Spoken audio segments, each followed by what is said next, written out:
Kaunting trivia lang sa mga nakikinig sa atin. Si Attorney Benhar Abalos ay natatanging mayor sa bansa na kinilala ng United Nations yung pagbabago at economic development ng Mandaluyong City. Paano ito nakarating sa taong bayan, sir? Well, ganito po yan, ano? Yung pong sa United Nations, ang tawag po rito, kasi nung ako'y abogado, may nakita kong sa bahay, nakahubad na bata. Batang lalaki. So sabi ko sa nanay, ilang taon na siya? 13. Kako, bakit siya nakahubad? Sabi niya, mula nung pinanganak ko, ganyan na po siya. After 2 weeks, may graduate sa isang private na eskwela. Private, mayaman na pamilya. With honors lahat. Pero ang sakit nila, pareho silang autism. Yung isa mayaman, yung isa mahirap. O sabi ko sa sarili ko, hindi yata tama ito. So nag-create ako ng school. Kumuha ko yung developmental pediatrician. Ito yung nag-a-assess ko, ikaw speech delay o ano, mahal po yan eh. Kung minsan mahaba ang pila dyan eh. So inisa-isa ko yung aming sa mga mahihirap. Nilista ko lahat ng bata. So kumuha ko ng mga doktor o NGO, sa kipagpirmahan ako at nabuo yung Project Teach. Therapy, Education, Assimilation of Children with Handicap, yung mga batang autism, yung mga batang may disability, no? Yung mga batang may ADHD. So lahat po yan. At yung mga magulang in-empower namin, pinaliwanag namin.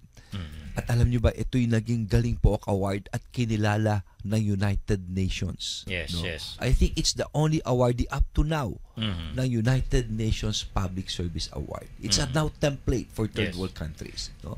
So, yung po, nagawa namin ito kasi nagkaroon nga kami ng pera from that economic yung sinasabi ko kanina. So, hindi lang yun. Alam nyo, ito sa mga nakikinig, importante pong malaman nyo ito, na crucial ang nutrition sa atin. Kasi ang ginawa namin, lahat ng buntis, inalagaan namin. Pagkapanganak, inalagaan namin. Yung breastfeeding.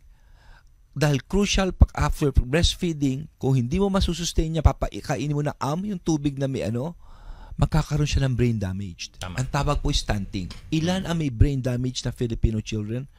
Noong panahon ko, year 2000, 1 out of 3. Meaning, okay siya pero maski anong ituro mo, hindi niya nakakayanin. Mahirapan na utak niya i-comprehend. Pero ngayon, it's 1 out of 4. So, tinutukan namin yan since 2000 hanggang sa kami naging number 1 sa Metro, hanggang kami naging number 1 sa Pilipinas. Those with the most nutrition honor award. How do we now correlate this with education? Last 8 months ago, lumabas ang National Achievement Test. Ang nag-number 1 sa buong Pilipinas ang Mandaluyong. So you see, it has a direct correlation yung nutrition doon sa education. Of course, we also give free laptops, computers sa mga bata, grade 4, at may pabaon pa yung aming senior high school. May pera kami binibigay. Pero, baliwala yan kung di mako-comprehend eh. Tama. So, yun, pumasok na yan lahat ng services, andyan na yung tinatawag nating sa special children, education, housing, etc. etc. No? So, yung nga dahil because of this economic progress na nangyari sa amin.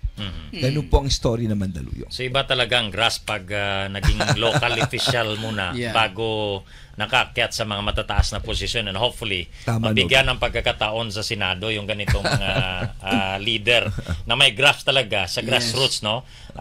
Dito sa Iloilo, marami yung mga parents na nag-uusap. Yes, like sa mga schools. We are parents, by the way. Yes. Secretary Benhar. Ano kaya magiging future ng mga batang may autism? Tama. Na ma-outlive nila yung parents nila. Paano sila? Who will take care of them? So isang bagay ito na nagawa mo na as mayor. So siguro marami ka pang maitulong sa buong bansa kung sa Senado ka na. Matulungan ka ng mga Ilonggo na maging senador ng ating bansa. Salamat, Novi at Regan. Yun talaga ang problema. Kung mauna ang magulang sa bata. Tama. At yun ang ina-address namin. Nililista namin lahat ito. At may simple chores yan. Paano paggawa ng tinapay, para hanggang magkakaroon sila ng mas menial na trabaho, kakayanin nila. At we've got success story na ipapasok na namin ng mga batang ito. At doon papasok ang parents patrie. Papasok ngayon ang estado bilang second family ng bata. Tama. It should be like that. Yeah.